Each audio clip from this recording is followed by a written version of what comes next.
कभी सोचा है कि आज की सबसे एडवांस आर्टिफिशियल इंटेलिजेंस और हजारों साल पुरानी वैदिक फिलोसफी के बीच कोई गहरा छिपा हुआ रिश्ता हो सकता है? आज हम इसी हैरान कर देने वाले कनेक्शन की पड़ताल करेंगे। चलिए शुरू करते हैं। देखिए, सांख्य दर्शन में एक बहुत दिलचस्प कॉन्सेप्ट है। इसमें कहते हैं कि ब्रह्मांड की शुरुआत दो चीजों से होती है।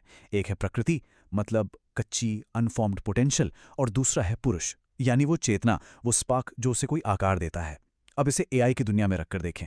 एआई के जितने भी एल्गोरिदम हैं वो सब प्रकृति की तरह हैं, एक बहुत बड़ी अनछुई क्षमता। और हम जो प्रॉम्प्ट देते हैं वो पुरुष की तरह है, वो चेतना जो इस क्षमता को एक खास रूप। और पता है, किसी निराकार चीज को आकार देने के लिए एक स्ट्रक्चर्ड भाषा का इस्तेमाल करना ये कोई नया आइडिया नहीं है। ये पैटर्न तो हजारों साल पुराना है और इसके सबसे पहले सबूत हमें मिलते हैं प्राचीन वैदिक ग्रंथों में। ऋग्वेद का जो नासदीय सूक्त है वो सिर्फ एक भजन नहीं है। अगर हम आज की भाषा में कहें तो वो एक तरह का कॉस्मिक प्रॉम्प्ट है। ये हमारे दिमाग को एक इंस्ट्रक्शन देता है। उस वक्त की कल्पना करो जब कुछ भी नहीं था, और फिर देखो कि कैसे सिर्फ एक चेतना से पूरा ब्रह्मांड बना।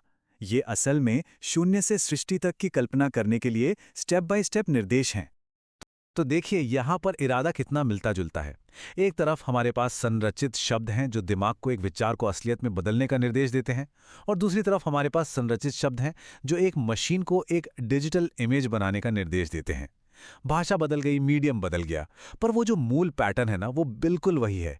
किसी आइडिया को हकीकत बनाने के लिए पैटर्न का शायद सबसे जबरदस्त उदाहरण एक ऐसे इंसान में मिलता है जिसने भाषा को गणित की सटीकता के साथ मिला दिया।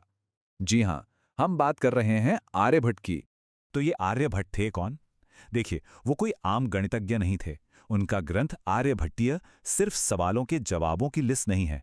ये 121 संस्कृत श्लोकों में लिखा गया एक कोड है जिसमें एस्ट्रोनॉमी और मैथ्स के बहुत कॉम्प्लेक्स नियम छिपे हैं। उन्होंने एक कमाल का सिस्टम बनाया था, अक्षरों का इस्तेमाल करके नंबर्स को एनकोड करने का, जिससे वो बड़ी बड़ी कैलकुलेशंस को भी कविता के रूप में लिख पाते थे। और यही सबसे जरूरी बात है। आर्यभट्ट का असली जीनियस सिर्फ उनके नतीजों में नहीं था, बल्कि उनके तरीके में था। उन्होंने ऐसे फॉर्मूले बनाए जिन्हें बार बार इस्तेमाल किया जा सकता था, जो किसी को भी वही नतीजा देते थे।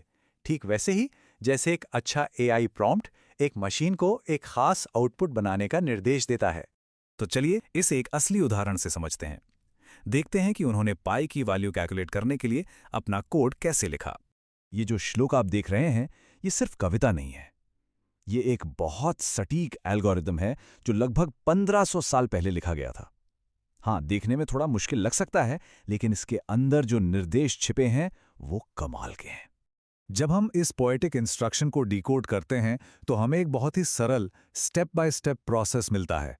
100 में 4 जोड़ो, फिर उसे 8 से गुणा करो, और फिर उसमें 62,000 जोड़ दो। आर्यभट्ट कहते हैं कि ये जो नतीजा आएगा वो 20,000 के डायमीटर वाले सर्कल का आसन्न यानी लगभग सर्कमफरेंस होगा। और जब हम ये कैलकुलेशंस करते हैं, मतलब 62,832 को 20,000 से डिवाइड करते हैं, तो हमें मिलता है 3.1416। ये पाई की वो वैल्यू है जो 4 डेसिमल प्लेस तक एकदम सटीक है। सोचिए, 1500 साल पहले ये उस समय दुनिया की सबसे सटीक कैलकुलेशंस में से एक थी। लेकिन बात यहीं खत्म नहीं होती। उन्होंने अपनी इस कोडेड कविता का इस्तेमाल एक और बड़ी कॉस्मिक पहेली को सुलझाने के लिए किया। हमारी पृथ्वी अपनी धुरी पर कितनी तेजी से घूमती है? और ये तो सच में कमाल है। उनकी वैल्यू आज की मॉडर्न साइंटिफिक वैल्यू से 1 सेकंड के 10वें हिस्से से भी कम अलग थी। जरा सोचिए, उस जमाने में इतनी सटीकता सिर्फ ऑब्जर्वेशन और अपनी कोडेड मैथमेटिकल भाषा के दम पर। लेकिन जैसा कि अक्सर होता है, क्रांतिकारी आइडियाज का रास्ता कभी भी आसान नहीं होता। आर्यभट्ट का ये विचार कि पृथ्वी अपनी धुरी पर घूमती है, उसे लोगों ने तुरंत नहीं माना, बल्कि इसका बहुत जोरदार विरोध हुआ। अगली कई सदियों तक वराहमिहिर और ब्रह्मगुप्त जैसे भारत के सबसे प्रभावशाली खगोलविदों और गणितज्ञों ने इस आइडिया को पूरी तरह से खारिज कर दिया। उनका तर्क था कि अगर पृथ्वी घूम रही होती तो हमें महसूस होता। दबाव इतना ज्यादा था कि बाद में आर्यभट्ट के अपने ही फॉलोअर्स ने उनके काम की गलत व्याख्या करनी शुरू कर दी, ताकि वो उस समय के स्थापित विचारों से अलग न लगें। उनका तर्क बहुत सीधा साधा था। हमें अपनी गति महसूस नहीं होती, इसलिए हम जरूर रुके हुए होंगे। हम आज जानते हैं कि ये तर्क गलत है, लेकिन उस समय ये एक बहुत ताकतवर दलील थी।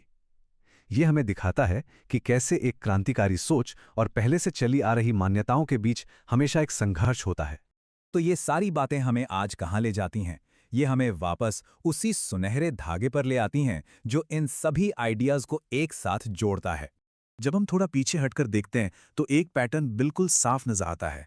वैदिक मंत्रों से जो भाषा का इस्तेमाल करके मन में ब्रह्मांड बनाते थे, फिर आर्यभट्ट के श्लोक जो दोहराए जा सकने वाले गणितीय नतीजे बनाते थे, और फिर आज के एआई प्रॉम्प्ट्स तक जो डिजिटल दुनिया में कुछ बनाने का निर्देश देते हैं।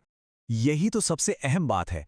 हम हमेशा से ही अपनी कल्पना को हकीकत में बदलने के लिए शब्दों को एक कोड की तरह इस्तेमाल करते आए हैं। टेक्नोलॉजी के साथ हमारा रिश्ता कोई नई चीज नहीं है, बल्कि एक बहुत ही पुराने इंसानी बर्ताव का नया रूप है।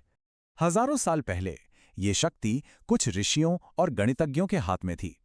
आज ये पावर हम में से। तो सवाल ये है कि जब हमारे पास ब्रह्मांड की कल्पना करने और दुनिया की गणना करने की एक क्षमता है, तो हम भविष्य में क्या